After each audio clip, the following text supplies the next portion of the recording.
ഇവരിൽ ആരാണ് കേമനെന്ന് നിങ്ങൾ തന്നെ പറയണം. ആദ്യം മുരിങ്ങയില പറിച്ചെടുത്ത് ഒന്ന് അടർത്തി ഒരു പാത്രത്തിലേക്ക് മാറ്റിവെക്കാം.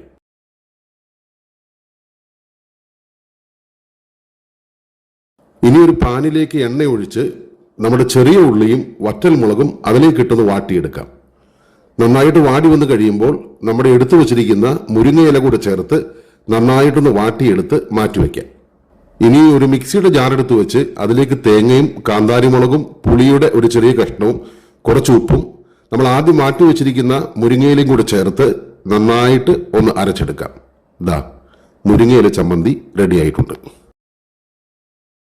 അടുത്തതായിട്ട് നമ്മുടെ ശരീരത്തിന് ഏറ്റവും ഗുണകരമായിട്ടുള്ള ബീറ്റ്റൂട്ടാണ്. ബീറ്റ്റൂട്ട് എടുത്ത് ചെറിയ കഷ്ണങ്ങളാക്കി നുറുക്കി മാറ്റിവെക്കാം. ഇനിയൊരു പാനിൽ എണ്ണ ചൂടായി കഴിയുമ്പോൾ ബീറ്റ്റൂട്ട് കഷ്ണങ്ങൾ അതിലേക്ക് എടുത്തിട്ട് ഒന്ന് വാട്ടിയെടുക്കാം. ഇനി അതിലേക്ക് ഒരു ചെറിയ കഷ്ണം ഇഞ്ചിയും കുറച്ച് ചെറിയ ഉള്ളിയും കുറച്ച് സവാള അരിഞ്ഞതും കുറച്ച് കാന്താരി മുളകും കറിവേപ്പിലയും വറ്റൽമുളകും തേങ്ങയും കൂടി ചേർത്ത് നന്നായിട്ടൊന്ന് വാട്ടിയെടുക്കാം. കുറച്ച് ഉപ്പ് കൂടി ചേർത്ത് കൊടുക്കാം.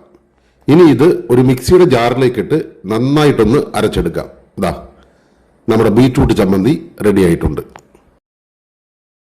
അടുത്തതായിട്ട് ഒരു ഇടികല്ലിലേക്ക് 2-3 പച്ചമുളക് വാരിയിട്ട് അതിന് പിന്നാലെ കുറച്ച് കാന്താരി മുളകും കറിവേപ്പിലയും കൂടെ കൂട്ടിയിട്ട് നമുക്കൊന്ന് ഇടിച്ചെടുക്കാം.